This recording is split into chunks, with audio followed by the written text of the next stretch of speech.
It was an ordinary conversation. Sumin was in the corridor outside classroom 4B, talking to a girl from her class. Easy, unhurried, the way teenagers talk when they are not performing for anyone. Michelle was inside at her desk, marking, close enough to the open door to hear without meaning to. "What was it like?" the other girl asked. "Growing up without your mum?" A pause. Then Sumin's voice, matter of fact, carrying the particular flatness of someone describing something they have long since made peace with. "It was fine. My aunt did what she could. My dad was mostly absent. I just grew up knowing nobody really chose to be there. You get used to it." Michelle set down her pen. Nobody chose to be there. She sat very still while those words did what they did to a woman who had spent 16 years grieving the child she was told she had lost, who had named her in an empty hospital room, who had poured every maternal instinct she had into other people's children because her own was supposed to be gone, who had been sitting 10 feet from her daughter for weeks, watching her be magnificent and saying nothing. Because what else did you do when the ground kept shifting underneath you? She was still sitting like that when Seonjae walked in with a folder in his hand and an expression she recognized. The careful, managed look of a man about to explain something. And something in her simply stopped holding. "Don't." Her voice was very quiet, the most dangerous version of it. "Don't come in here with that face and those words you have been rehearsing. My daughter just told someone in that corridor that nobody chose to be there for her. 16 years, Seonjae. 16 years I buried her and she was alive. She was here. And you knew and said nothing, and now you walk in with a folder." Her voice broke. She did not try to recover it. "I want full legal access to my daughter," she said. "And if your family produces a single document trying to prevent that, I will take every one of them to court. I want that to be very clear." The corridor outside had gone completely silent. Then a voice from the doorway, not Seonjae's. A woman neither of them had expected. Mirai Yun, Seonjae's aunt, his father's youngest sister, the woman who had raised Sumin for 16 years, standing with her handbag pressed to her chest, her eyes red, a 16-year-old girl frozen beside her. Sumin, who had heard every word. "Miss Abra," Miri said. Her voice was steady in the particular way of someone who has rehearsed this moment many times and is finally, at considerable cost to her composure, delivering it.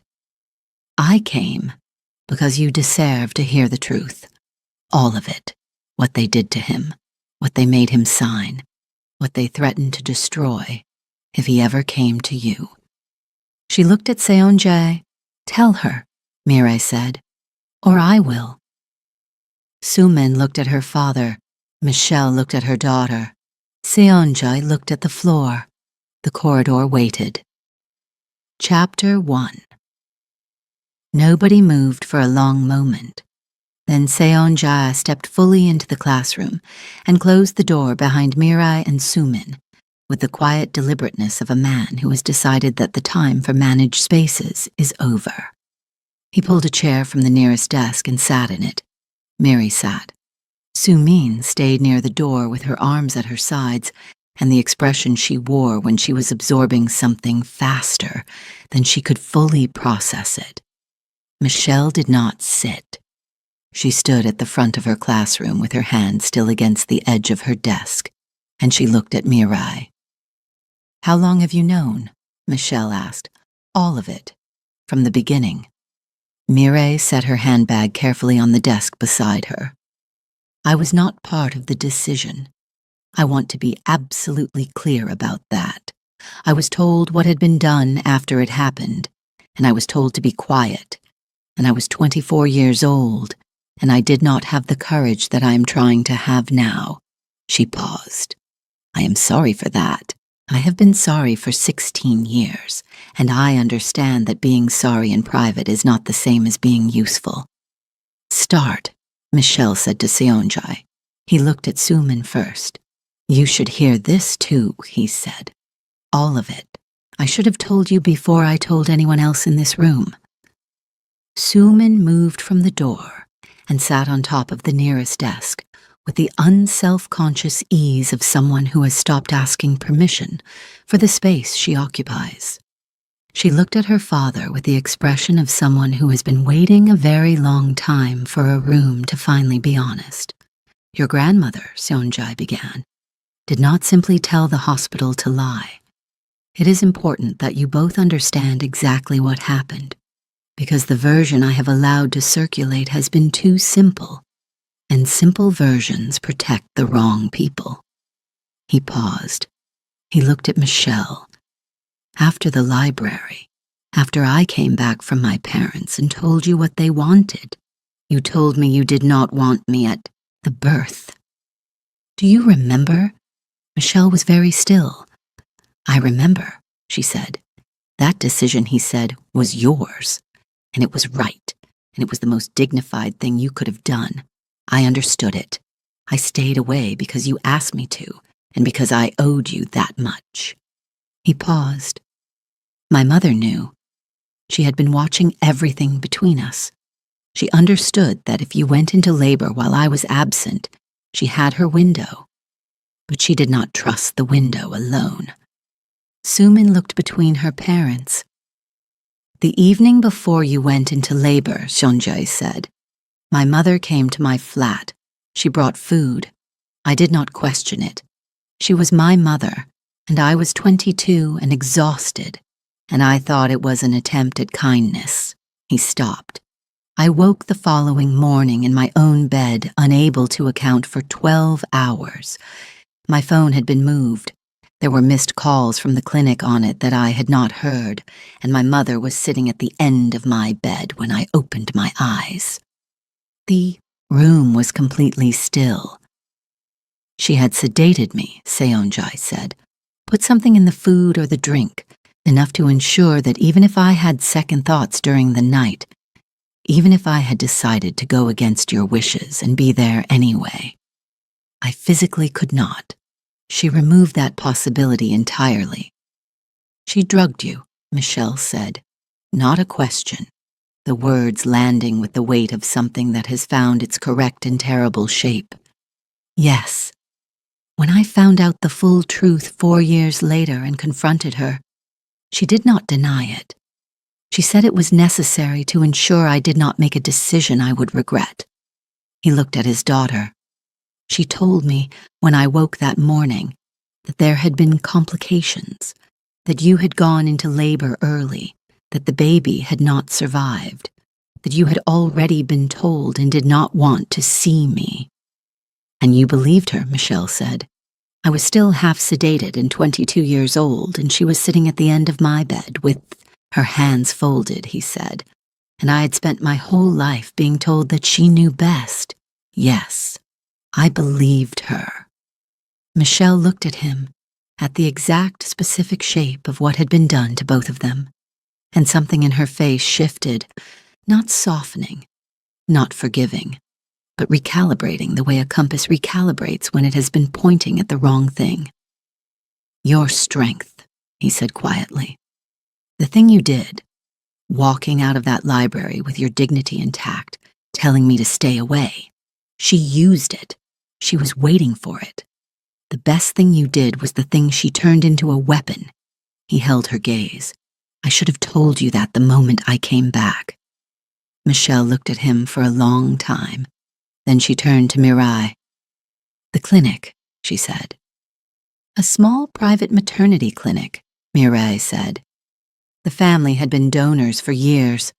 My sister-in-law had personal relationships with the administrator and 2 senior nursing staff. The official record was altered. You were told when you woke by a nurse she had spoken to directly that there had been no heartbeat. She paused. The clinic was lightly regulated, a falsified record at that level, in that year, with the right connections, was possible in a way it would not be at a major hospital. Michelle looked at her. Her face had the quality of a river that looks still from a bridge when you cannot see the current, and the current was very fast. "Who found the clinic?" Michelle said. Her voice was very quiet. "Who made the actual arrangements? Who spoke to the administrator personally? Who paid the people who needed paying?" Silence. "My father," Seonjae said. Chapter 2. The room went very still. "My mother planned it," he said. "She decided what had to happen and she directed it. But my father knew the clinic administrator through his business contacts. He had cultivated that relationship for years through charitable donations and professional introductions. He is the one who made the calls. He is the one who ensured the administrator understood what was required and what it would cost not to cooperate. He is the one who arranged the nursing staff." He looked at Michelle steadily. "My mother gave the order. My father built the machinery. They have spent 16 years allowing the world, including me, to see only one of them clearly." Michelle sat down. It was not dramatic. She simply sat, in the nearest chair, with the expression of someone who has just been handed the final piece of an architecture they already understood, and found that it is somehow heavier than the rest of it combined. Nobody spoke for a moment. "And Sumin?" Michelle asked. "Mireille was at the clinic that night," Seonjae said. "My mother had brought her. Sumin was taken before you regained full consciousness and given to Mireille with instructions." Michelle turned to Mireille. "You were there." "Yes," Mireille said. The word cost her something visible. "I held her that night. I drove her to my home. I was told it was a temporary arrangement, that Seonjae would sort things out, that it would all be resolved within the year." She paused. "That year became 16, and I did not fight hard enough to stop it. That is the truth of what I did." "The photograph," Michelle said. "The one you brought." "I took it that night," Miri said. "On my phone. I took it because she was alive and beautiful, and I told myself that one day someone should have it who deserved it." She looked at Michelle. "I printed it, and I kept it. I could not give it to you without explaining everything, and I was not brave enough to explain everything. Not until now." Michelle absorbed this. She stood with it for a long moment. Then she looked at Seonjae again. "When did you find out?" "When Sumin was 4. My mother told me herself, not as a confession, as a warning. She told me what she had done, and then she told me what she would do if I tried to undo it." He reached into his jacket pocket and produced a letter. One page worn at the folds from being handled many times. He placed it on the desk in front of Michelle. She had arranged documents showing that Sumin's placement with Mireille was my own formal legal decision. My signature forged. If I contacted you or attempted to involve you in Sumin's life, she would produce those documents. I would have had no legal standing, no parental claim, nothing to fight from. Michelle read the letter. She read it slowly, which was how she read everything that mattered. "She also had financial leverage over my company," Seonjae said. "I was 26. The company was 18 months old. She had personally guaranteed a significant portion of the founding capital through family connections. If she withdrew that guarantee, I would have lost everything I was building, including any platform from which to fight for Sumin or for you." "So she had you entirely," Michelle said. "Yes." "And you spent 12 years building the ground to stand on," he said, "making the company independent, establishing legal documentation of my parenthood through other channels, quietly preparing so that by the time I came back, her leverage was gone. I came back the month I knew she had nothing left to hold over me. Suman had not moved from the desk. She was looking at her father with an expression that was not quite anger, and not quite understanding, and not quite forgiveness. Something between all three that had no single name yet. She had the lawyer stop too, Mirai said quietly. Tell her. Seonjae looked at his daughter. When you were 7, I found a lawyer. I had a plan. I thought I had enough. He paused. My mother found out. She contacted the lawyer directly and told him that if he proceeded, she would file a complaint with the Bar Association using the forged documents as evidence of my character. The lawyer withdrew within the week. And then she threatened something else, Mirai said. She told me that if I tried again, she would use the documents to have Suman formally removed from Mirai's care and placed with the state. She said she would rather Suman disappear into the system than be used as a reason for me to find my way back to you. Suman pressed her hand briefly over her mouth. She lowered it. She threatened to put me in care, she said, saying it out loud, which was its own kind of reckoning. She said it, Seonjae said. I believed her. I had already seen what she was capable of. I have asked myself every year since whether I should have called her bluff. I do not have a good answer. The classroom was quiet for a long time. Then, Michelle picked up the envelope Mirai had brought. She opened it. She took out the photograph. A newborn, dark-skinned, eyes shut, impossibly small, wrapped in a hospital blanket, entirely and undeniably alive. She looked at it. She had been holding herself together since the hook, since Suman's voice in the corridor, since Seonjae walked in. Through all of it, she had maintained the controlled precision that had been her armor for 16 years. The photograph ended that, without drama, without a sound.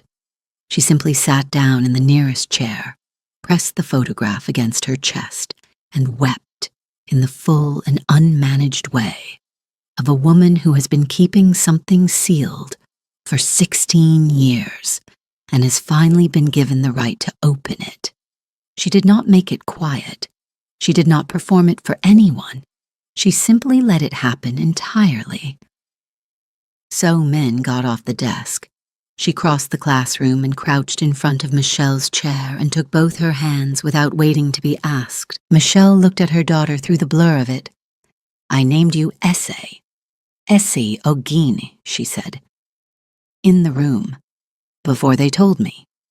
I named you Essie because I already knew you were going to need a word that showed you were everything to me. Suman's jaw moved. She pressed her lips together. I know, she said quietly. Dad told me.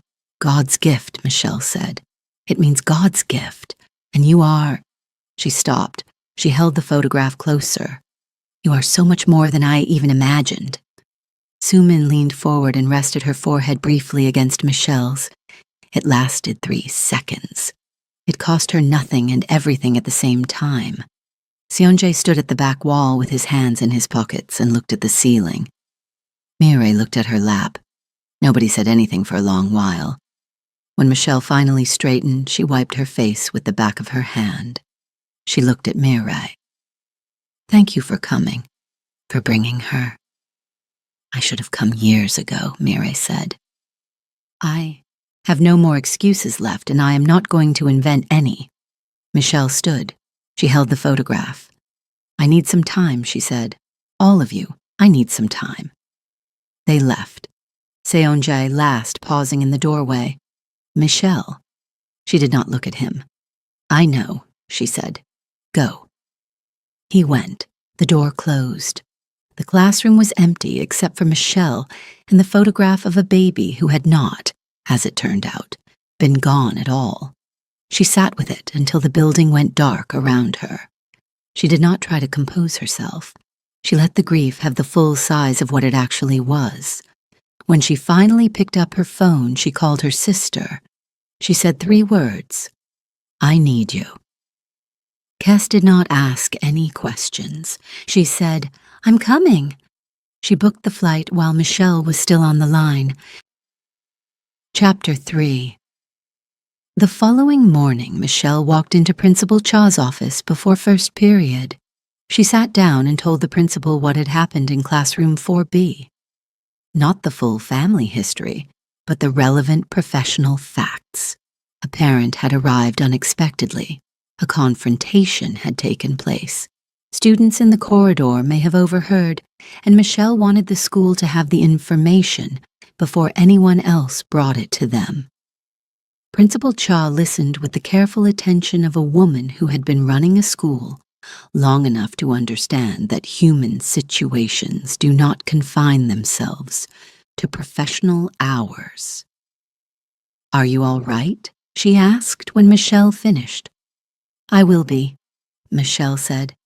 "I wanted to be transparent." "I appreciate that," Principal Cha said. "For the record, what I heard is that a teacher disclosed a personal situation to a parent in a moment of genuine distress. That is a human thing, not a professional failing." She paused. "If anyone asks, I'm satisfied with your conduct. Take whatever personal time you need this week." Michelle nodded. "One more thing," Principal Cha said, as Michelle stood to leave. "So Min-Yeon is lucky to have you. Whatever the circumstances, that is my professional opinion, and I am leaving it here." Michelle looked at her for a moment. Then she walked out and went to teach her first lesson of the day. She was not composed, but she was present. That, she had decided, was enough for now. She called a lawyer that afternoon. It was a firm she had researched. She called the one number she had carried in her phone for years, a friend from university who had become a family solicitor and always told Michelle she would help if she ever needed it. She told the story. The lawyer listened without interrupting. "I want formal documented access," Michelle said, "and I want it on record that any attempt to use forged documents or historical financial leverage to challenge that access will be met with a full legal response." "Send me everything you have," the lawyer said. "I'll file within the week." Michelle set her phone down. She sat at her kitchen table in the quiet flat and understood that she had, for the first time in 16 years, stopped waiting for other people to decide what her daughter's life looked like. Chapter 4. Kesabara arrived on a Thursday morning with a rolling suitcase and a container of jollof rice she had made at a friend's flat near the airport before her flight. Carefully packed in a sealed container, the kind of cooking that requires proper time and a full kitchen and a woman who understood that arriving with food was its own form of saying, "I see you, and I am here." She took one look at Michelle's flat, then one look at Michelle. She did not say anything for a moment, which was unlike her, and therefore significant. She put the food on the counter. She opened her arms. Michelle stood in the middle of her own living room for exactly 2 seconds. Then she crossed the room and walked into her sister's arms, and did not try to be composed about it. Kes held on. She did not offer words. She had grown up in the same house as Michelle, and she understood that her sister did not need words right now. She needed weight, something solid to press against, a person who had no intention of going anywhere. They stood like that for a long time. Then Kes said into Michelle's hair, "Tell me his mother's full name." Michelle laughed. It came out broken and real and entirely unexpected, and Kes felt her sister's shoulder shift with it. "Mrs. Yun," Michelle said. "I don't know her first name." "Find out. I want to have it. You're not going to do anything." "I know I'm not going to do anything. I just want to know it." Michelle pulled back and looked at her sister. Kes's face was fierce and warm and entirely certain. The face of a woman who had decided a long time ago that the people she loved were worth the full version of her. I'm glad you came, Michelle said. Obviously, Kes said. Now sit down. We're going to eat and you're going to tell me everything from the beginning. Leave nothing out. Michelle sat. She told her. The full shape of it. The clinic, the sedation, the nurse at the bedside, the photograph, the letter, the 12 years, the lawyer who withdrew, the threat about state care. She told it without the composed professional distance she usually brought to difficult things. She told it the way you tell a story to the one person in the world who already knows how much it cost. Kes listened to all of it without interrupting, which cost her considerably. When Michelle finished, Kes reached across the table and took both her hands. You are not alone in this, she said. Not anymore. I am here. Whatever that needs to mean, I'm here. Michelle looked at her sister. I know, she said. I know. Yuna Yoon arrived at the school 2 days later. She was 32, Seonjae's younger sister, his parents' daughter, not to be confused with Mirai, who was his aunt. With her brother's jaw and none of her family's talent for self-preservation, she had called ahead, unlike Mirai, and asked for 15 minutes.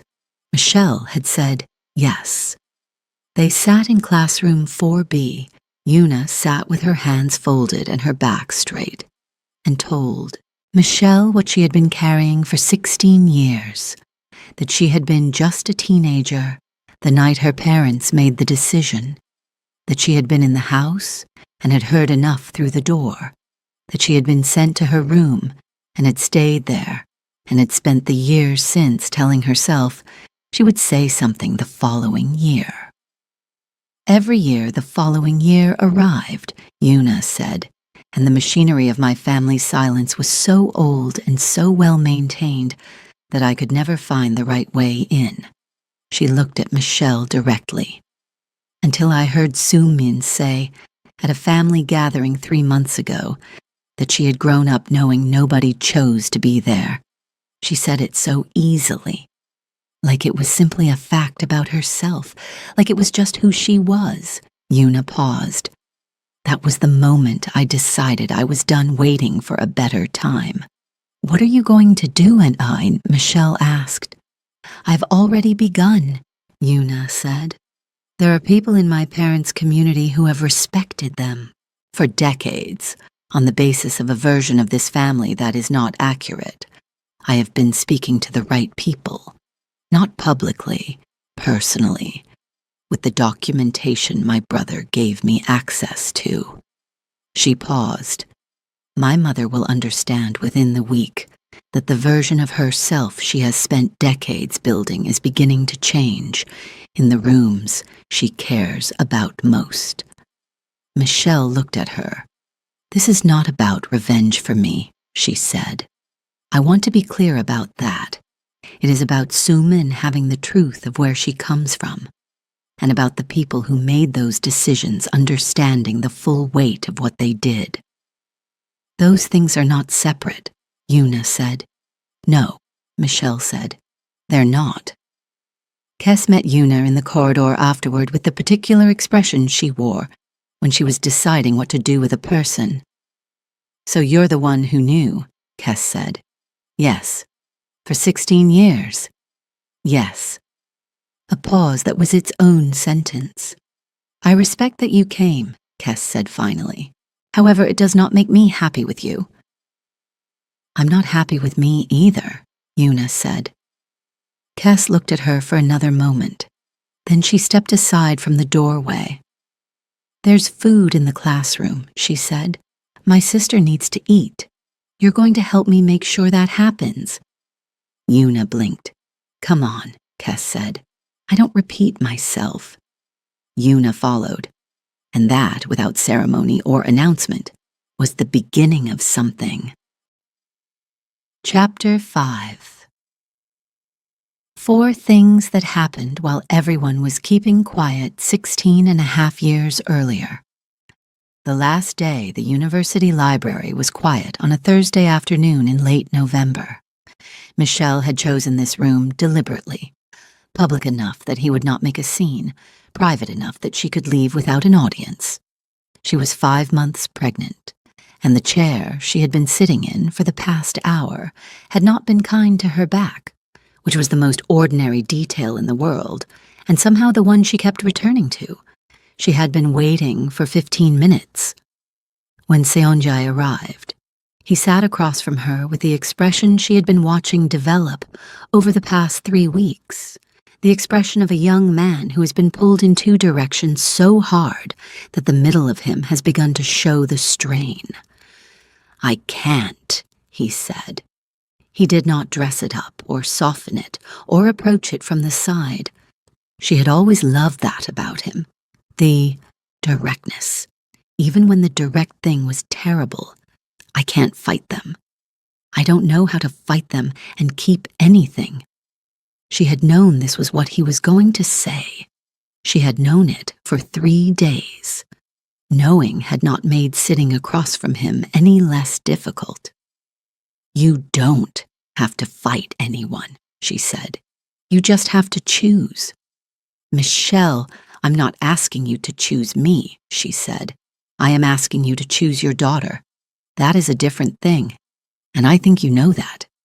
He looked at his hands on the table. He was 22 years old, and he looked, in that moment, considerably younger. "I don't know how," he said. It came out small, honest, more honest than anything else in the conversation. "I know you don't," she said. "That is the saddest part of this." She stood carefully, with the particular deliberateness of a body that was no longer entirely her own, and picked up her bag. She had prepared herself for this, the standing, the leaving, the way she was going to carry herself out of this room, and the preparation was doing its work, which was the only reason she was going to make it out of the door without breaking. "Michel." She stopped. She did not turn around. "I'm sorry," he said. "I know that's not enough." "No," she agreed. "It's not." She walked out of the library with her back straight and her bag on her shoulder, her hand resting briefly, without thinking, against the side of her stomach. Then she dropped it. She walked across the campus and did not look back. She cried later, alone in her room, for a long time. But she walked out of that library the way she had decided she was going to walk out of it, with everything she had brought in still belonging to her. 16 years earlier, the night of Suman's birth, Miri had never held a baby before. She understood this, standing in the car park of the private clinic, at 2, in the Awend, mourning with an infant in her arms and her sister-in-law's instructions still fresh in her ears, as a significant oversight in her personal history. The baby was smaller than she had expected. She had seen photographs of newborns and had thought she knew what small meant. She had not. The baby was also, despite everything that had happened to arrange this night, entirely and peacefully asleep. Her mouth was slightly open. Her hands were curled loosely at the sides of her face. She had a full head of dark curly hair that was still damp from the birth. Miri stood in the car park and looked at her for a long time. Behind her, across the car park, her brother, Seonjae's father, stood beside his own car with his hands in his coat pockets. He was the one who had found this clinic 3 years ago and maintained the relationship through donations and introductions. He was the one who had called the administrator twice in the past month to make the arrangements. He was the one who had spoken to the 2 nurses whose cooperation had been required and ensured they understood what was being asked of them. His wife had conceived the plan. He had built it into something that worked. He had told himself in the weeks of preparation that he was protecting his family. He had told himself this with the conviction of a man who has spent his entire life being the one who makes difficult things happen quietly so that other people do not have to. Standing in the car park at 2 in the morning watching Mirai hold the child, He was no longer entirely sure who he had been protecting. He did not cross the car park. He did not look at the baby.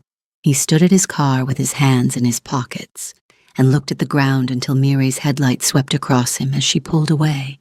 Then he got in his car and drove home and did not speak of this night for 16 years. "Your name is Suman," she said quietly. It was the name Seonjae had chosen. Mireille had been told to use it, and nothing else. "Your mother doesn't know you're alive. That is a terrible thing, and it is not your fault, and it is not hers. The people responsible are in this car park. Someday, they will have to account for it." The baby slept. Mireille carried her to the car. She strapped the infant carrier in with the focused care of someone who has never done something before and understands that the stakes are absolute. She drove home in the quiet of the very early morning with her niece asleep in the back seat and the knowledge that she had just agreed to something she did not have the right to agree to, and that the only way she could make it even slightly less wrong was to love this child as fiercely and as fully as she was capable of for as long as she had her. She did not do a perfect job of that. She knew it. She had always known it. But she tried every day for 16 years, which was the most honest thing she could say about herself. Chapter 6, 9 years earlier. Somin, age 7.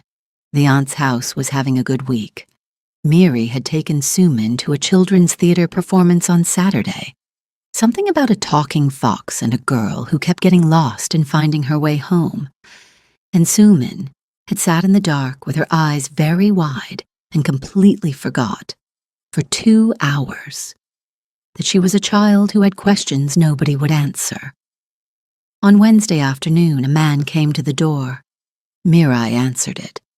Sumin was at the kitchen table with her homework and could see the hallway from where she sat. She saw a man she did not recognize, tall, Korean, young-looking in the way of someone who had not slept properly in some time, standing on the step with an envelope in his hand. She heard Mirai say, "You can't be here." She heard the man say very quietly, "I just need—" "You can't be here," Mirai said again. "She will know. She always knows. If she finds out you came, I know," the man said. "I know. I just needed to see—" He stopped. Mirai had stepped slightly to one side and he had seen, through the gap, the kitchen table, the child at it, the child who had looked up from her homework because of the voices. He looked at Sumin for a moment. She looked back at him. He had the particular expression of someone trying very hard to be somewhere they are not allowed to be, and understanding, in real time, that they are not going to succeed today. "Tell her," he started. "I can't tell her anything," Mirai said. Her voice was not unkind. It was the voice of someone who understood that she was being asked for something she did not have the power to give. "Go, please, before someone sees you." He looked at Sumin one more time, then he turned and walked back down the path. Mirai closed the door. She stood with her back to it for a moment. Then she came to the kitchen and said, in the ordinary voice she used for ordinary things, "Who wants to finish their homework before dinner?" Min looked at the door, then at her aunt. "Who was that?" she asked. "Someone who had the wrong house," Mirai said. Min looked at her for a long moment with the eyes of a 7-year-old who already knew, on some level, that this was not true. Then she picked up her pencil and went back to her homework. She did not ask again. She was a child and she had already learned that some questions did not get real answers, and that asking them again only made the adults in her life go quiet in a way that felt worse than not knowing. She did not know, for 9 more years, who the man at the door had been. 16 years earlier, The morning after, Seon Jae-yun woke at 7:14 in the morning with the particular heaviness of someone who has been given more sleep than their body wanted. The room was too bright. His mouth was dry in a way that had nothing to do with thirst. He lay still for a moment looking at the ceiling, trying to understand why he felt as though the night had been cut out of him. Then he saw his mother.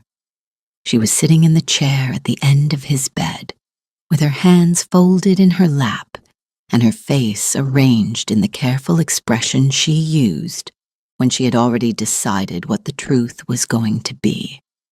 She was wearing her good coat. She had not been to sleep. There were complications, she said. He sat up, too fast. The room moved. What happened? The baby did not survive.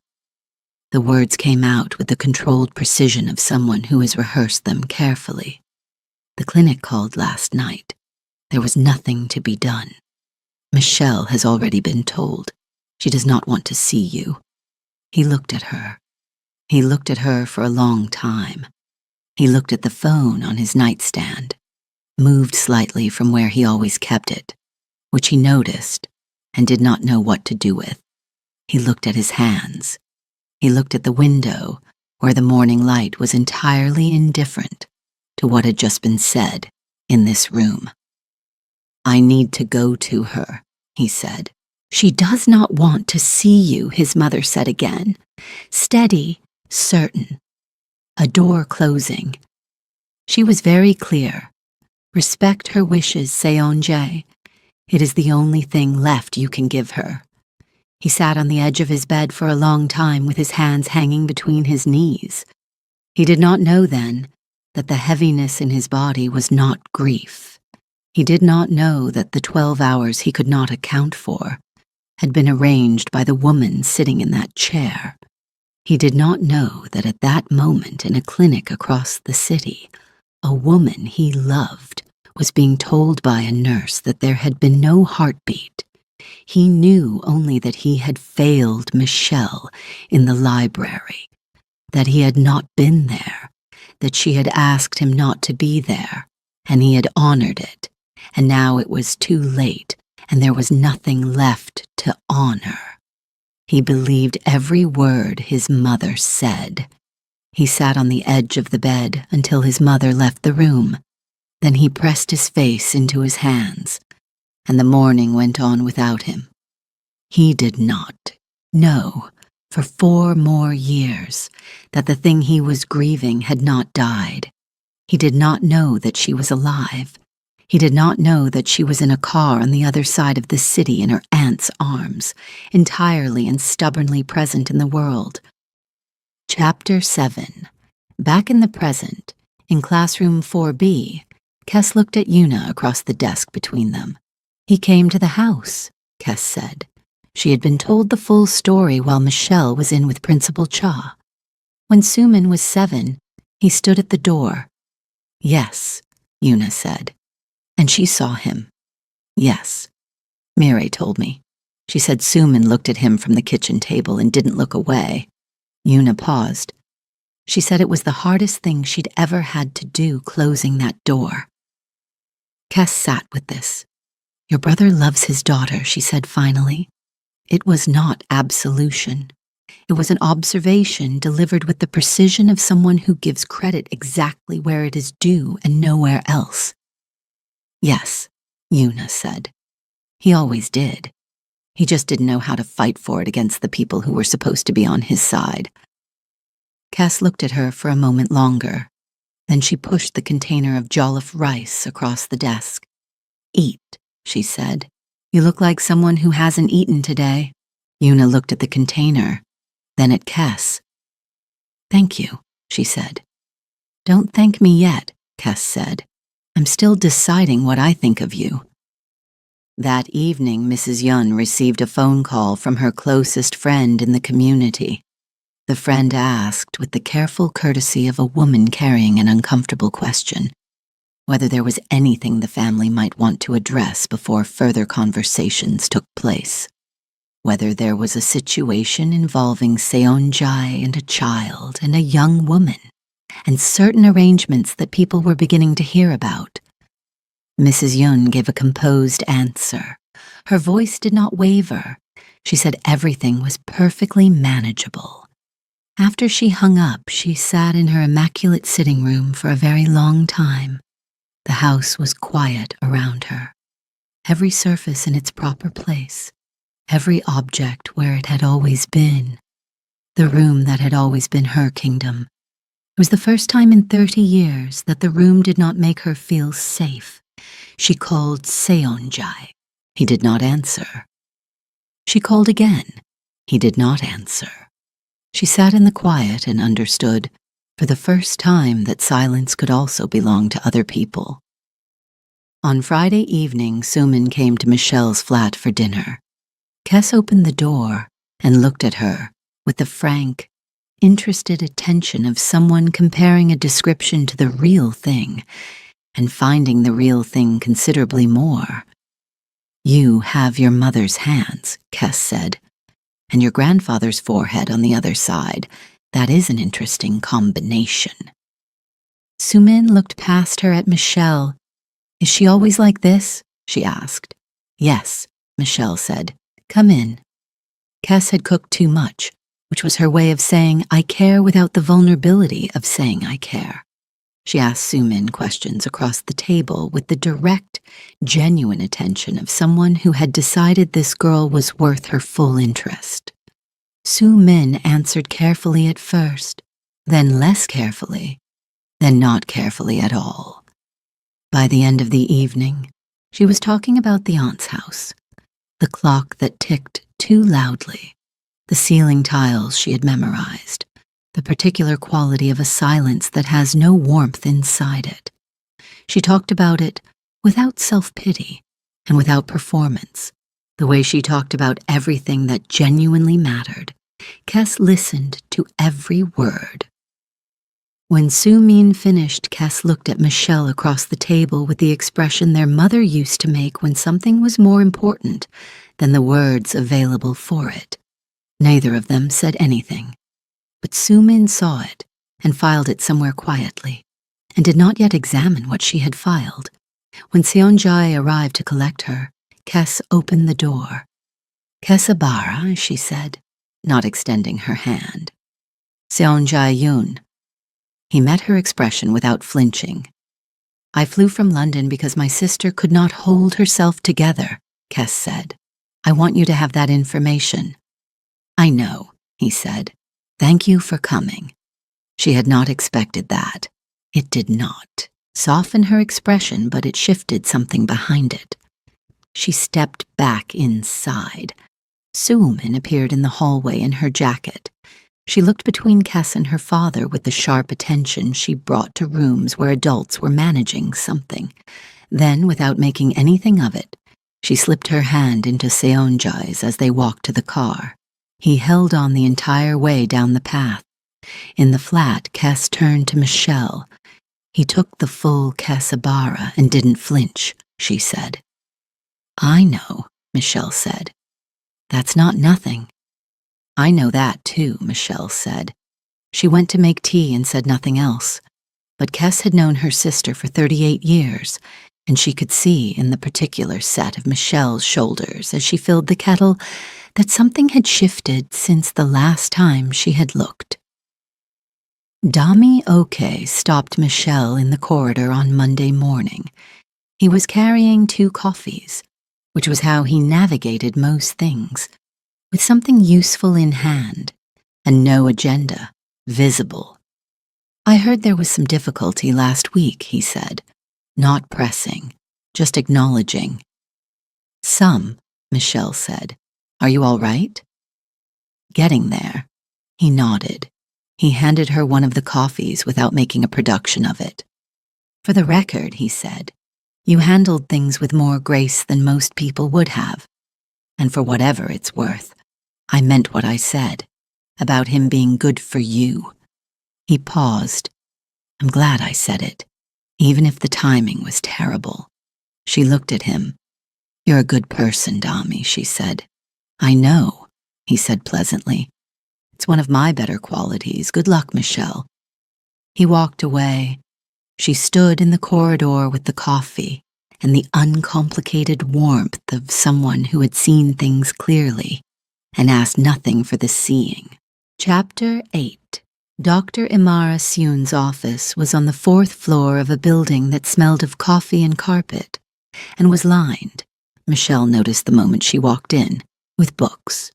Floor to ceiling on 2 walls, sorted by subject rather than alphabetically, which was a choice that told her something about the person who had arranged them. Occupational coincidence, she said. Or I chose the profession because of the books, Dr. Sewon said. She was a small, precise Nigerian-British woman in her mid-40s, with reading glasses on top of her head and the unhurried attention of someone entirely comfortable with silence. Possibly both. Sit down. Tell me why you're here. Michelle sat. She told her.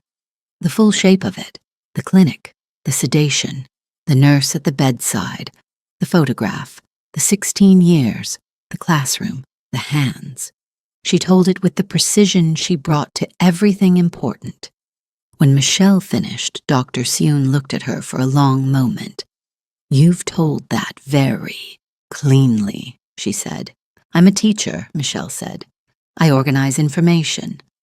Yes, Dr. Sioon said. I noticed. Tell me the part you didn't organize. Michelle looked at her. What do you mean? You've told me the facts, Dr. Sioon said. The sequence, the people, the decisions. You've told me what happened. I'd like to know what it felt like, not the composed version, the one underneath. Michelle was quiet for a moment. Then she said, like the floor kept being different than where I expected it. Say more. Every time I thought I knew where I was standing, as her teacher, as a professional, as someone managing this, something shifted. She said I was her favorite teacher, and the floor moved. She said nobody chose to be there, and the floor moved. I looked at the photograph, and the floor moved entirely. And when the floor moves, Dr. Sioon said, what do you do? I find something to hold on to. What are you holding on to right now? Michelle thought about it honestly. Her, she said. So Umin. The fact of her. That she is alive and she is extraordinary and she found me somehow even through all of it. That is a beautiful anchor, Dr. Sioon said. It is also not the only one you're allowed. When did you last let yourself be fully angry? Not the controlled kind. Not the kind with an audience or a purpose. The kind that has nowhere to go. I don't know, Michelle said. That's where we'll start, Dr. Sioon said. The real breakdown came on a Tuesday evening. Kes had gone to the shops. The flat was quiet in the particular way of a space that has recently been full of people and is now temporarily, conspicuously empty. Michelle was in the hallway putting on her coat to go for a walk when she noticed Suman's school bag on the hallway chair, left from the previous evening waiting to be collected. She stopped. She looked at the bag. The worn strap, the key ring on the zip, a small enamel pin of a book, the kind of thing a girl who loved reading would attach to a bag without thinking about it. She thought about the first school bag, the one that would have been too big, the way first school bags always were, the straps needing to be shortened, the one from the year that followed when the shoulders would have grown into it. Every bag her daughter had carried through every year of a life that Michelle had been told was not happening. She sat down on the hallway floor. What came out of her was not the controlled break of the classroom confrontation, not the precise, directed fury she had leveled at Seonjae, not even the weeping that had come with the photograph, that had been real, but it had still been witnessed, which meant some part of her had still been managing it. This was different. This was 16 years of grief that had been built around a lie, which meant it had never been given a proper shape, never been allowed to move through its natural stages, never been permitted the dignity of a real ending. She had been mourning a death that was not a death, which meant the mourning had nowhere to go and had simply accumulated, year after year, in the place where a person lives when they have lost something and cannot name what they lost because they were told the wrong name for it. She sat on the hallway floor beside her daughter's school bag, and she let all of it have the size that it actually was. She said Suman's name out loud, and then Essay, the name she had given her in the empty clinic room.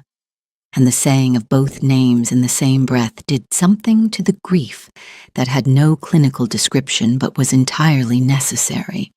She did not try to stop. She did not try to be quiet. She simply stayed with it until it had run its full course, which took considerably longer than she had allowed herself anything in a very long time. When Kes came home, she found the front door unlocked and Michelle in the kitchen, red-eyed, making tea with the focused deliberateness of someone who has completed something and is now ready for a next task. Kes set down the shopping without comment. She took over the tea-making, guided Michelle to a chair, and sat across from her. Then she told stories, small ones, funny ones, the particular comedy of growing up Abra, the kind of stories that required no response and carried no moral. She kept going until Michelle was laughing, and the laugh was wet at first, and then less so, and then genuinely, fully real. "You are allowed to fall apart," Kes said when the stories had done their work. "That is not weakness. That is the correct human response to what has been done to you." "I have a daughter to be steady for," Michelle said. "Your daughter does not need you to be steady," Kes said. "She needs you to be real. She is 16 and brilliant, and she already knows the difference." She looked at her sister. "You have spent 11 years being steady for other people's children. You are allowed, you are required to be a person in front of your own." Michelle looked at her. "When did you get wise?" she said. "I've always been wise," Kes said. "You were too busy being composed to notice." Chapter 9. On Saturday, Michelle took Suman to a bookshop. Not a lesson, not a teachable moment. She had texted the previous night, "Bookshop Saturday morning if you want." No agenda.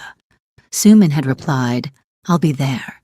They spent 2 hours moving between shelves in the easy, unhurried rhythm of two people who share a language. So-min moved through the shop with the decisiveness of someone who trusted her instincts entirely, pulling books, reading first pages, returning some, and keeping others with the fluid certainty of someone who had been doing this alone for years and was now, quietly and without making anything of it, doing it alongside someone who moved the same way. Michelle watched her from 2 shelves over. She thought, "This is exactly how I do it." The same movement, the same pause before the keeping decision, the same slight tilt of the head at a title that might be something. At one point, So-min held up a novel and read the back aloud. A girl discovers that the life she was given was built entirely on a decision someone else made for her. She looked at Michelle over the top of it. "You didn't plant this here." "I've never been to this shop before," Michelle said. Suman looked at the book for another moment. Then she put it in her pile. "For obvious reasons," she said. At the coffee shop afterward, Suman wrapped both hands around her mug and said without any preamble, "I want to know about the other side. Your side, not just the facts. The actual people." Michelle looked at her daughter across the table. "Your maternal grandmother is from Enugu," she said. "Her name is Ngozi. She makes the best egusi soup in the family, and she will tell you this herself within 30 seconds of meeting you because she believes honesty includes accurate self-assessment. She paused. Your maternal grandfather was from Delta. His name was Ife. He collected hats. Not for any particular reason, he simply liked them. And he could make anyone laugh within 5 minutes, which was possibly the most useful talent he had. He died 4 years ago. I think you would have liked each other enormously. Sumin was very still. He's gone, she said. Yes, I missed him. The 2 words landed quietly between them. Yes, Michelle said. You did, and I'm sorry for that.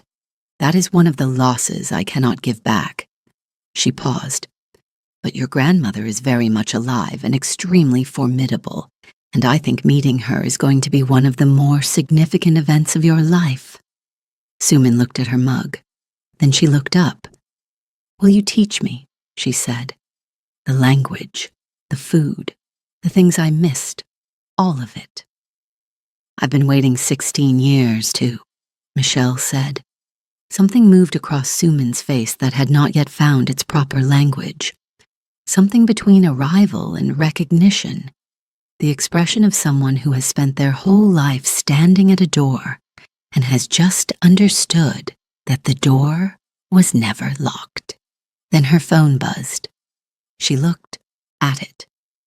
Your name is still saved as Miss Abra, she said slowly. She looked up. I need to change it. What would you change it to? Michelle asked quietly. Sumin thought about it for exactly 1 moment.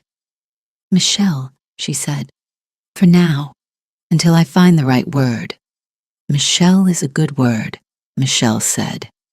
It's a starting word, Sumin said. I'll find the better one. She changed the contact. She put her phone away. Michelle reached across the table and covered Sumin's hand with hers. Sumin turned her hand over and held on, briefly and entirely, without half measures. Neither of them said anything else for a while. They did not need to. Mrs. Yun called Sumin's number on a Wednesday afternoon. Sumin stared at the screen. She showed it to Michelle without speaking. Michelle looked at the number. Then she called it back herself. Mrs. Yun answered, expecting her granddaughter. This is Michelle Abara, Michelle said. The line went very quiet. I want to be absolutely clear. Do not contact my daughter directly. If Sumin decides she wants a relationship with you, if she ever chooses to offer you that, it will happen on her terms, at her pace, in her time, not yours, not mine, hers, entirely. Until she comes to you of her own accord, you wait, and if you contact her again before she is ready, you will find that my lawyer is considerably better prepared for that conversation than you are. She ended the call. Sumin, sitting across from her, was very still. You called me your daughter, she said. Yes, Michelle said simply. I did. Sumin looked at the table. She nodded once, the slow, certain nod of someone accepting something they have been standing outside of for a very long time and have finally decided to walk through. Chapter 10. Seonjae asked Michelle to meet him on a Saturday morning at a quiet cafe 2 streets from the school, early enough that it had not yet filled with the weekend crowd. She arrived to find him already there, a coffee untouched in front of him, and a worn letter on the table. She sat down. He slid the letter across without speaking. She read it once, then again. She forged documents, Michelle said. Yes. She had financial leverage over your company. Until 4 years ago. And you kept this letter. I kept it because getting rid of it felt like letting her off the hook, he said. And because I always knew there would be a day when you needed to see it. You should have shown me this the moment you came back, she said. Before the flowers, before any of it. I know. This letter is the reason I understand you, she said, and you kept it in your pocket. He had no adequate answer, because she was right. I kept it because showing it felt like asking to be forgiven. he said finally. And I didn't feel I had earned the right to ask that before I had done anything to deserve it. Michelle looked at him across the table. You still haven't earned it, she said, but I needed to see it anyway, because I would rather be angry at the real thing than at a simpler version of you. She slid the letter back to him. Thank you for showing me, she said. Finally. That same week, Seonjae went to see Yuna. Not to thank her. He had already done that by text, which had been insufficient, which was why he was now standing in the doorway of her flat on a Wednesday evening with no plan except to be there in person. She opened the door. She looked at him. Then she stepped aside. They sat in her living room with tea neither of them drank, and Seonjae looked at his sister, really looked at her, in the way you look at someone when you have spent a long time being so caught up in your own situation that you forgot to see theirs. How are you? He said. Yuna looked slightly surprised. It was not a question he asked often enough. Lighter, she said. It turns out carrying something for 16 years and then putting it down feels exactly the way you'd expect. I'm sorry I let you carry it, he said. I knew what it was costing you. You were carrying considerably more, she said. That's not a comparison. You were young. You should have been able to tell the truth without it destroying your life. That's on me and on them and not on you. Yuna looked at him for a moment. Then she said something she had not said to him in a long time. You're going to be all right, you know. All three of you. It's not fixed. But you're going to be all right. Seonjae looked at his hands. Do you think she'll come back to me? He said. Michelle. Eventually. Yuna considered this seriously, which he appreciated. I think, she said, that a woman who has spent 16 years keeping a name she gave a child in an empty clinic room has not stopped caring about the man who helped her make that child. I think the caring and the anger are both present and both real, and neither one cancels the other out. She paused. I think you need to stop asking whether she'll come back and start being the person she'd be coming back to. There's a difference. Seonjae sat with that. When did you get wise? He said. I've always been wise, Yuna said. You were too busy managing a crisis to notice. They walked back from the cafe on quiet Saturday streets, neither in a hurry, both of them moving at the pace of people who have said the important things and are not yet ready to separate. Seonjae told her about the 12 years, not as justification but as the story she had never been given. She listened without interrupting, asked 2 questions, received 2 direct answers. At the corner where their routes diverged, he stopped. She stopped beside him. The morning was cold and pale and still. I missed you, he said. Not urgently. Not with any agenda. Behind it. The way you say something when holding it has become its own weight, and you have decided that putting it down is more honest than carrying it. Not the idea of you, specifically. The way you think, the way you reach for the hardest word in a sentence instead of the easy one. The way you have always known exactly what you were doing and done it anyway. She looked at him. Seonjae. I know, he said. I'm not asking for anything. I just wanted you to have that. Not as a move, as the truth. She looked at him for a long moment. The space between them on that street corner was very small, cold enough for their breath to be visible, 2 separate clouds in the same air, close enough that they were almost one. She did not step back. She looked at him with the full, unprotected attention of a woman who has stopped pretending she is indifferent to someone she has never been indifferent to. 1 second, 2. Then she exhaled. The cloud of it moved between them. Home, she said. I'll see you at the school.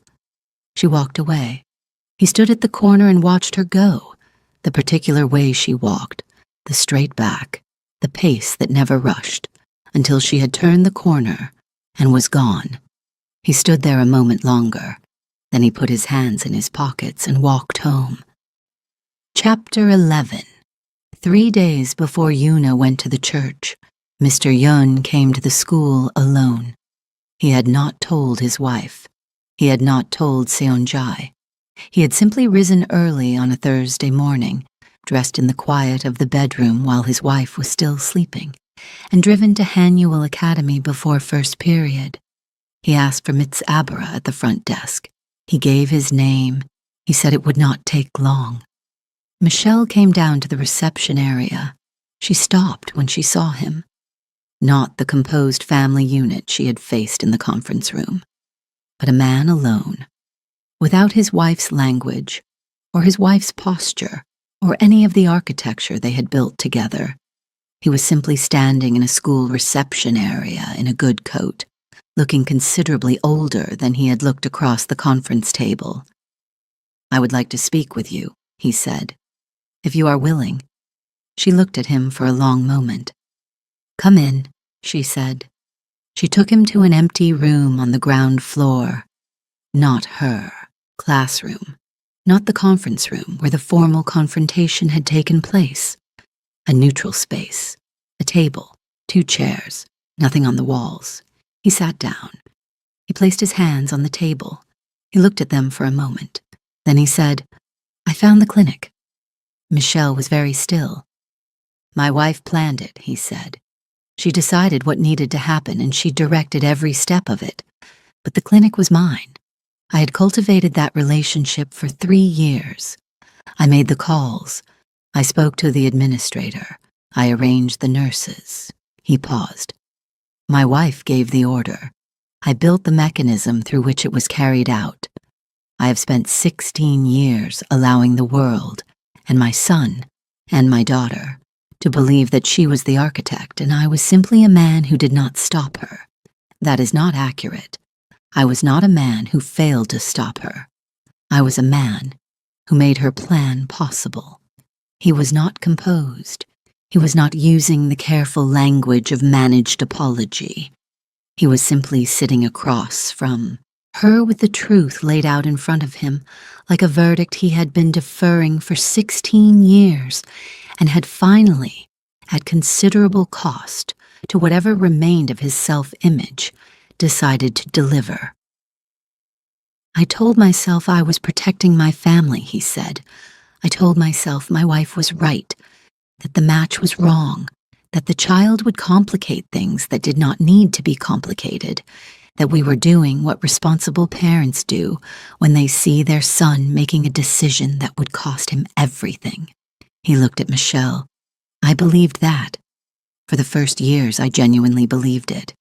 And then," Michelle said, "and then Suman was 4 years old, and I watched my son discover what we had done, and I watched his face." He stopped. "I have never recovered from his face. I have had 16 years of dinner tables and newspaper mornings and charitable committees, and I have not recovered from his face on that day." The room was very quiet. "I am not here to ask for your forgiveness," he said. "I do not have the right to ask for that. I am here because my wife will never come to you without an audience and without the architecture of justification around her. She will never sit in a room and say what I am saying to you now without managing how it is received." He paused. "I wanted you to hear it without management. I wanted you to hear it from the person who made it physically possible, and not from behind the language of a family and damage control." Michelle looked at him across the table for a long time. He was not crying. He was something worse than crying. The particular hollowness of a man who has understood something about himself that he cannot unfeel and has decided to stop running from it. His hands on the table were not entirely still. "I hear you," Michelle said finally. He looked at her. "I hear you," she said again. And I want you to understand that what you have just said does not fix anything. It does not give me back a single day of what was taken. It does not give Suman back her childhood or her grandfather's hats or the agouti soup she has never tasted or any of the 16 years. She paused. But it is the most honest thing anyone in your family has said to me, and I needed someone to say it. So I hear you. He nodded once, slowly. The nod of someone receiving something they understand they do not deserve. He stood. He picked up his coat. At the door he stopped. She is extraordinary. No, he said. Suman. I have seen her twice, and she is the most extraordinary person I have ever watched walk into a room. Michelle looked at him. I know, she said. She did not get that from us, he said, simply, without self-pity, a fact stated plainly by a man who has stopped flattering himself. He walked out. Michelle sat alone in the empty room for a few minutes. Then she went back to her classroom and finished preparing her lesson for the day. She did not tell Seonyae about the visit. She kept it for herself, the way she kept certain things. In the drawer of her mind alongside the name essay and the photograph and the specific weight of a school bag that had never been hers to carry. Some things did not need to be shared. They simply needed to have happened. Yuna went to the church that Sunday. She did not make a scene. She arrived early and sat with two people she had known her whole life, family friends who had been part of the Yun community for decades, and who deserved, she had decided, to know the truth before rumor arrived in its place. She told them quietly, thoroughly, with the letter present as supporting evidence for the parts that required it. By Sunday evening, the machinery of the community had begun to move in the way it moves when the version of a family people have trusted no longer matches the available evidence.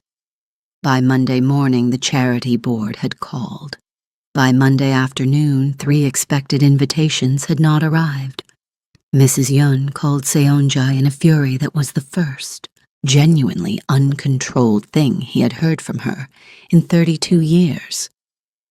Yuna is destroying everything we built. Yuna is telling the truth, Seonjae said. Those are different things, and I think you know it. After everything this family has sacrificed, you built something on the wrong foundations, he said. The fact that it looked good from outside for 30 years is not a defense. It is the problem. I am your mother. Yes, he said, you are. And I have not stopped being your son. But I have stopped protecting you from the consequences of what you did. Those are not the same thing. He ended the call. He sat in his study for a long time. Then he texted Yuna. Thank you. Completely and without reservation, she replied. About time. Chapter 12. The grandparents came to the school on a Tuesday afternoon without calling ahead. They appeared at the gate at 3:15, which was when they knew Suman would be coming out. It was not an accident. It was a plan. Suman saw them from across the courtyard. She recognized her grandmother's posture before her face, the straight back, the controlled stillness, the way she occupied a space as if its terms were already settled. She stopped walking. She stood for a moment in the middle of the courtyard. Then she changed direction. She walked toward them, at a pace that was not fast and not slow, the pace of someone who has decided what they are doing before they start. She stopped at a careful distance from the gate. I know why you came, she said. You came because things are falling apart for you, and you think that seeing me might fix something. Her grandmother opened her mouth. I'm not finished, Salman said, quiet, certain, with the calm of someone who has been composing this for a week and has finally arrived at the moment to deliver it. You made a choice that took my mother from me before I was old enough to understand what a mother was. I grew up in a house that was not mine, with a woman who tried her best, and it was not enough, counting the ticks of a clock in the hallway at night, because there was nothing else in the quiet. I am not telling you this so you feel sorry for me. I am telling you because I want you to understand what you actually did, not the version you tell yourself, the real one. Her grandmother's composure showed its cost. The slight tension around her eyes, the hands not entirely still. Sumin, I don't hate you, Sumin said. I want to be clear. I don't have enough invested in you to hate you. What I have is clarity. I see you very clearly, and what I see is not what you have spent 30 years making sure people see. She paused. When I am ready to have a conversation with you, if I decide I ever, I will come to you. Until then, don't come here. Don't call my phone. Respect that boundary, or I will set more of them. She turned. She walked back into the school building without looking back. Michelle had been watching from the main entrance doorway, having been called by a staff member who had seen the grandparents at the gate. She stepped aside to let Sumin through. Sumin walked past. Then she stopped. She turned. Was that all right? She asked. That, Michelle said, was one of the most remarkable things I have ever watched a person do. Sumin nodded once, filing away the confirmation she had needed. Good, she said. I've been composing it for a week. She walked away down the corridor, straight-backed, unhurried, entirely certain of where she was going. Michelle let the door close on the grandparents still at the gate. She looked at the empty corridor where her daughter had just walked. She thought, she learned to do that from somewhere. Then she thought, no, she already had it. She just needed someone to show her it was allowed. Chapter 13. Michelle's second session with Dr. Sion was different from the first, in the way that second sessions are always different. The walls had come down far enough in the first one that there was no longer any point in rebuilding them. How is the anger? Dr. Sion asked. It has an address now, Michelle said. It knows where it belongs and where it doesn't. And the grief? Michelle thought about the hallway floor, the school bag, Kes talking until the laugh was real. It has a door, she said. Before it was a room with no door. I just lived in it. Now I can walk in and walk out.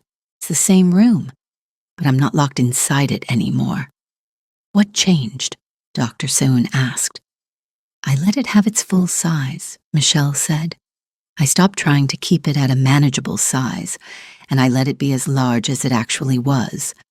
And when I stopped fighting the size of it, it stopped being the only thing. That is significant work, Dr. Sion said. Give yourself that. I have help, Michelle said. Help is not the same as doing the work, Dr. Sion said. Other people held the light. You did the work. Both things are true. Michelle sat with this. She said, I was her starting word, she said. So Min. She changed my name in her phone to Michelle and said it was a starting word and she would find the better one. Dr. Sion smiled. Brief, warm, entirely real. What do you think the better one will be? She asked. Michelle looked at the books on the wall. I don't know, she said, but I think we'll both know it when she finds it. Seonjae picked Michelle up on a Saturday morning without telling her the destination. She had agreed on the basis of 3 conditions: not the school, not a cafe, not anywhere requiring professional composure, and he had accepted all 3 without negotiating. He drove to the other side of the city, a converted warehouse on a street she didn't know, brick-fronted with large windows. The smell of fresh paint came through the slightly open door. What is this? She said. He opened the door. She went in ahead of him. It was a reading room, walls lined with books, sorted by subject, not alphabetically, which was the same system she used. She noticed this immediately. A children's section in one corner, low and bright and clearly designed to be reached by small hands. Study tables with good lighting. A small stage at the back with a microphone stand, and enough floor space for a real performance. She walked through it slowly. She trailed her hand along a shelf. She stood on the small stage and looked out at the empty chairs. "I've been funding the build for 8 months," Seonjae said from the floor. "I began planning it before I came back. It was part of what I was building toward, a reason to return that was bigger than just my own need to fix things." He paused. "It is a community literacy space. Free access, programming for all ages, a focus on multicultural literature, and mother tongue education. It opens in 6 weeks. The literature program director position is unfilled." She stepped down from the stage.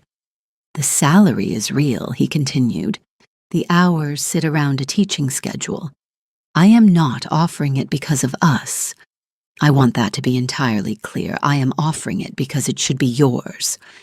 Because you will do more with it than anyone else I could find. And because after 11 years of teaching in schools that were never quite your own, you deserve a room that is." Michelle looked at the shelves, at the children's corner, at the stage she had just stood on. "If I take it," she said, "it is mine. No conditions, no connection to anything between us. Completely yours. If things between us don't work out, still yours," he said, "unconditionally. That is not a negotiating position." She looked at him. "I'll think about it," she said. "That's all I asked," he said. In the car on the way back stopped at a red light in the pale winter afternoon. Seonjae glanced at her. She was looking out the window at the city, the ordinary Saturday version of it, market stalls and people, and the particular quality of cold light that makes everything look briefly significant. "Can I ask you something?" he said. "You can ask." "Are you happy? Not about any of this specifically. Your life. Right now." She thought about the bookshop. Sumin putting a novel in her pile for obvious reasons. Kes at midnight talking until the laugh was real. Ngozi, the grandmother who would announce her Igusi superiority within 30 seconds. The name Essay said out loud in a coffee shop, and Somin trying it on like something she had always owned. Getting there, she said, for the first time in a long time, actually getting there. He looked at her. She turned and looked back at him. The light was still red. The distance between them in the front seat of a car was very small and entirely present. The afternoon light was coming through the windscreen at an angle that lit the side of his face, and she was looking at him the way she had not allowed herself to look at him since the car park 3 weeks ago, when she had told him the sentence he had not earned. He could see it. He stayed very still. The way you stay still when something you have been waiting for is close enough to touch, and reaching for it would be the wrong move. Michelle. The light turned green. He faced forward. She faced forward. The city moved past the windows. Neither of them spoke for the rest of the drive. When he pulled up outside her building, she did not get out immediately. She sat with her hand on the door handle and the afternoon light and the particular quality of a silence that is not empty. "The space is beautiful," she said. "I know what kind of room you need," he said quietly. "I always knew." She turned and looked at him one more time. The look lasted long enough that they both knew what it was and what it was not yet. Then she got out. She walked to her door. At the step, she turned. "Saturday," she said. "Bring Sumin. Kes is cooking." She went inside before she could see his face, but she knew what it looked like. Chapter 14. Saturday dinner. The table in Michelle's flat was too small for 4 people. which Kes had resolved with a folding table from the hallway cupboard and a cloth over both so that it looked intentional rather than improvised. She had cooked too much. This was how Kes said I love you in a first language. Suomin sat across from Kes mid-discussion about her poetry. Yuna was at the end of the table, quiet in the comfortable way of someone who has found a room they did not expect to fit in. At the kitchen counter, Michelle was doing something with the rice that did not require two people, but Seonjae was beside her anyway. I called the building manager this morning, she said without turning. He went very still. I'm taking the position. 3 weeks from Monday. It's mine. That is all it is right now. He looked at her. Something in his face opened, quietly, without announcement, in the way of something that has been waiting a long time, and is finally allowed. That's everything, he said. She looked at him then, fully, directly. His face was the most unmanaged she had seen it. No grief running underneath. No guilt presenting itself. Just a man in a warm kitchen on a Saturday evening looking at her. She did not step back. He did not reach for her. They simply stood in the small, warm space between them and let it be exactly what it was. From the table, Kes called out without looking up. Whatever is happening over there can happen faster. The food is getting cold. Auntie Kes, Sumin said, you are so embarrassing. I know, Kes said serenely. It is one of my best qualities. Michelle looked at Seonjae. He looked at her. Neither of them smiled first. It happened at exactly the same moment, which was how it had always happened, a long time ago, and again now. They carried the food to the table. They sat. The 5 of them began to eat. Somin, mid-sentence about something that had made Yuna laugh, reached across the table for the bread without thinking. The automatic reach of someone who belongs, who does not need to ask permission for the space she occupies. Michelle passed it before she had finished reaching, not because she was watching, because she already knew. Neither of them noticed they had done it. Kes noticed. She looked at Seonjae. He had seen it too. Then his phone rang. He glanced at the screen. An unknown number. He silenced it and put it face down. It rang again. He silenced it again. The third time it rang, Yuna looked at him across the table. Something in her face had changed. Seonjae, she said quietly. Answer it. He picked up. The table went on. Kes refilling glasses. Sumin turning a page in her notebook. And nobody was watching him closely enough to see the moment his face changed. Nobody except Michelle. She watched the color leave it. He stood slowly. He walked to the hallway. His voice came back low and she could not make out the words. Then the knock came at the front door. 3 sharp strikes. Official, deliberate. Michelle opened it. 2 police officers stood in the corridor. Is Mr. Seonjae Yoon present? The flat went completely silent. Seonjae appeared in the hallway behind her. Mr. Yoon, you are under arrest in connection with the death of Mr. Byung-ho Yoon.